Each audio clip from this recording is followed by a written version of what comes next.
Assalamualaikum warahmatullahi wabarakatuh. Alhamdulillahirrabbilalamin. Wa bihi nasta'in ala umuri dunya waddin wa ala alihi washabihi ajmain. Amma ba'du. Sahabatku yang dimuliakan oleh Allah Subhanahu wa taala. Hari-hari terus kita lalui berbagai macam aktivitas yang sudah kita lakukan dari pagi sampai sore, menjelang malam dan sampai kita tidur kembali. Apakah aktivitas tersebut kita lakukan berdasarkan isi hati? Pernahkah dari pagi sampai sore kita melakukan kegiatan yang bermanfaat? Pernahkah kita melakukan kegiatan sosial? Pernahkah kita menolong orang? Pernahkah kita bersedekah, ibadah, atau kegiatan-kegiatan lainnya? Pertanyaannya, dari segala kegiatan yang kita lakukan pada kegiatan hari-hari kita, apakah kita melakukan kegiatan tersebut karena ikhlas menyerahkan diri kepada Allah Subhanahu wa taala? Ikhlas memang sesuatu yang sangat mudah diucapkan, namun sangat sulit untuk diterapkan. Kenapa demikian? Karena tidak semua orang bisa memiliki sifat ikhlas. Boleh kita mengucapkan ikhlas, tapi perilaku kita kadang-kadang tidak menunjukkan kalau kita memiliki sifat ikhlas. Allah Subhanahu wa taala telah berfirman dalam Al-Qur'an surah Al-An'am ayat 162 sampai 163. A'udzubillahi minasyaitonir rajim. Bismillahirrahmanirrahim. Qul inna salati wa nusuki wa mahyaya wa mamati lillahi rabbil alamin. Katakanlah bahwasanya sesungguhnya salatku, ibadahku, hidupku, matiku hanya milik Allah semata. Dalam ayat tadi selalu kita membacakan, ayat tersebut selalu kita bacakan dalam sehari 5 kali. Kemudian Allah melanjutkan, la syarika lahu wa bidzalika umirtu wa ana awwalul muslimin. Tiada sekutu baginya, dan setiap perintah yang diperintahkan kepadaku, dan aku orang yang pertama-tama menyerahkan diri kepada Allah Subhanahu wa taala. Dalam ayat tadi, hidupku, matiku, semua kegiatan kita itu hanya milik Allah. Kita malah kebalikan sekarang. Kita mengatakan kepada si doi, "Dek, adik tahu enggak bahwasanya hidupku dan matiku ini hanya untukmu?" Apa yang sudah kita lakukan? Hidupku dan matiku, ibadahku dan semuanya itu hanya milik Allah Subhanahu wa taala. Bagaimana caranya agar kita bisa melakukan kegiatan secara ikhlas? Rasulullah Shallallahu Alaihi Wasallam telah memberikan contoh teladan yang terbaik bagi kita. Kita bisa meneladani daripada yang dilakukan oleh Rasulullah. Rasulullah selalu membacakan doanya. Allahumma inni a'udzubika an usyrika bika wa ana a'lamu wa astaghfiruka lima lam a'lam. Ya Allah, lindungilah aku dari perbuatan kesyirikan sedangkan aku mengetahuinya, dan lindungilah aku ya Allah dari perbuatan kesyirikan yang tidak aku ketahui.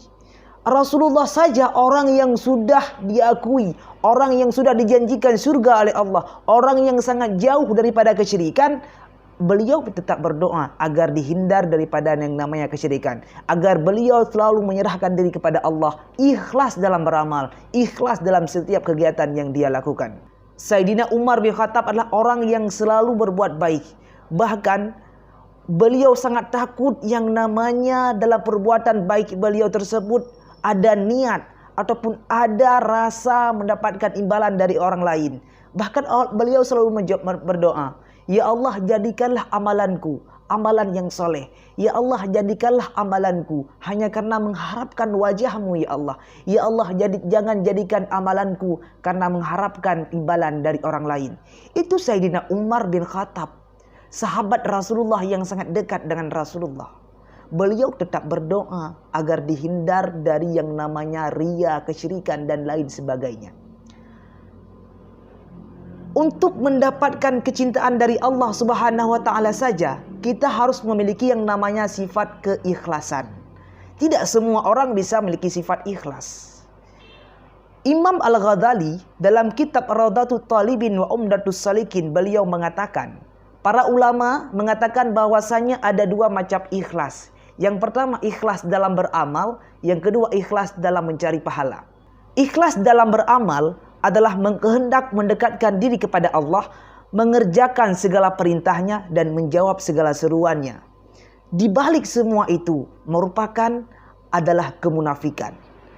Maka Ikhlas semacam ini biasanya didorong oleh keyakinan yang benar, karena mendekatkan diri kepada Allah, takarrub ilallah. Sedangkan ikhlas dalam mencari pahala ialah beramal untuk beramal kepada Allah Subhanahu wa taala dengan amal akhirat. Dia mengharapkan pahala dan mendapatkan ridha dari Allah Subhanahu wa taala. Menurut Imam Al-Ghazali, kedua macam ikhlas tersebut mempunyai makna tersendiri, mempunyai manfaat masing-masing. Ikhlas dalam beramal, kita dapat mendekatkan takarrub ilallah, menjadi jalan tersebut untuk mendekatkan diri kepada Allah dalam beramal kita. Maka dengan bertakarrub kepada Allah, kita akan mendapatkan yang namanya keikhlasan. Kemudian, ikhlas dalam mencari pahala. Kita beramal dalam mencari pahala. Dalam setiap amal kegiatan tentang akhirat kita. Dengan mendapatkan ganjaran dari Allah Subhanahu wa taala, pahala yang berlimpah, kita menjadi orang yang ikhlas yang mendapatkan pahala. Kedua macam ikhlas tersebut bisa kita terapkan dalam jiwa kita, asalkan jangan pernah melakukan kegiatan karena mengharapkan imbalan dari manusia yang lain, bukan karena mengharapkan ridha dari Allah Subhanahu wa taala. Sahabatku yang dimuliakan oleh Allah, maka mulai saat ini mari tanamkan dalam pikiran kita, tanamkan dalam jiwa kita. Kita harus menjadi orang yang ikhlas dalam beramal. Kita harus menjadi orang yang merendahkan diri, orang yang menyerahkan diri kepada Allah. Karena percuma kita bersedekah banyak-banyak tapi tidak didasari dengan hati yang tulus dan ikhlas. Percuma kita beramal banyak-banyak kalau tidak didasarkan dengan keikhlasan. Percuma kita ibadah, percuma kita hidup kalau kita tidak ikhlas dalam menjalankan kehidupan. Hanya ini yang dapat saya sampaikan. Mohon maaf atas segala kekurangan. Lastu bi khairikum. Wassalamualaikum warahmatullahi wabarakatuh.